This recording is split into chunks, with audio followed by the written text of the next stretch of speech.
Mark, good to see you. Today, we're going to talk through 5 signs you are ready to retire early. As many as 54% of young or early retirees in Gen X report that they are considering unretiring. Their reasons for returning to work are both economic and emotional. That's according to a recent study from F&G Annuities and Life. So, before you retire early, consider whether you meet these milestones. First, you are debt free. Does that include your mortgage?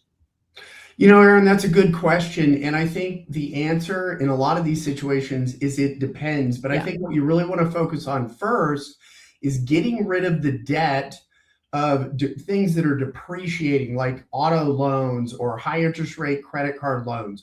Obviously, when you factor in your planning about your mortgage, that becomes not only a economic question, but also a emotional question. Because again, I think we're born into a conversation that, hey, you should have your house paid off before you retire. And that's not always the best thing to do because, again, your house is an appreciating asset, but it's equity, it's not spendable cash flow. And the most important thing that we have to have in retirement is net spendable cash flow. Right.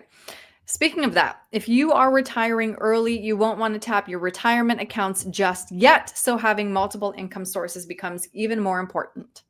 Yeah, so looking at our savings, if everything is in a tax deferred IRA and we retire at 54, we've got an issue because we got to get to 59 and a half, or we're going to, if we take money out, we're going to have a 10% tax penalty. Now, there's some ways around that through the IRS tax code, but I think our suggestion is, hey, you better have a big brokerage account to pull from first. And then ultimately, when you get to 60 or beyond 59 and a half, then you can start tapping those tax deferred accounts, those Roth IRAs, those sorts of things. Meanwhile, you will want very big retirement savings accounts as well. So prior to retiring, make sure you take advantage of those catch-up contributions. Yeah, absolutely. I mean, these get increased every single year. So putting more wood on the fire, so to Mhm. speak, is always going to help. But again, it's positioning. Where do we want to put it? Do we want to continue to defer it, or do we want to put it in the Roth side? And again, we need to have those conversations, which is actually going to benefit us more. But either way, yeah, we want to pile on as many contributions as we can. And number 4, this may be the trickiest. You will want to make sure that you have a plan and savings for healthcare. What are a few options?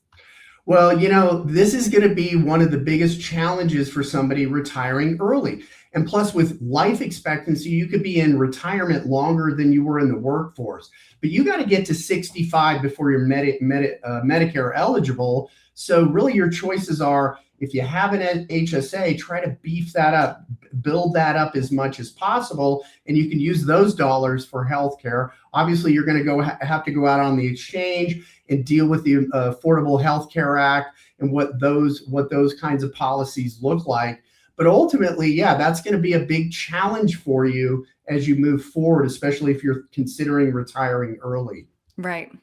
And then, so those were all like the financial considerations. Now let's talk about the emotional component. More than 40% of early retirees said they missed the challenge and stimulation of work in their daily lives. That's again, according to F&G Annuities. So before you retire early, know how you're going to create that challenge outside the workplace, including strong social connections, daily structure, and a sense of purpose.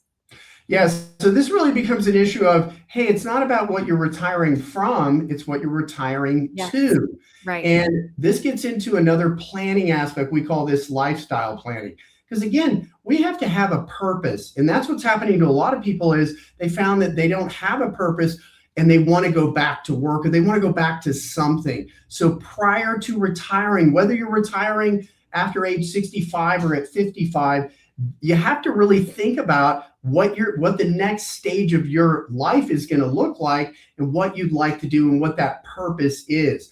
And yeah, we need social connections. We're social beings. I think men really need to focus on this because women are pretty good about that. They have a good network of friends, but men typically don't. But again, these are things that we really need to address prior to pulling the ripcord and just Hmm. going, hey, I'm done. I don't like where I'm at. I'm retiring at 55. So we have Hmm. to be very thoughtful with what we're retiring to.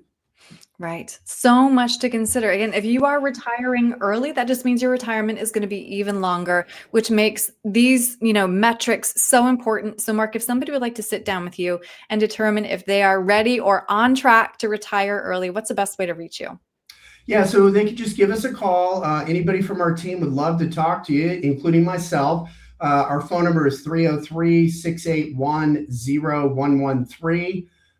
You can also go to our website, McGregorwealth.com. There's a number of resources out there. And I think if we were able to sit down with you, what we would really do is go through a stress test to really look at, hey, is your money going to last? What about the lifestyle planning? So we can go through all of those questions with you. And we'd love to have that conversation about all of that. Great. Mark, thank you. All right. Thank you, Erin.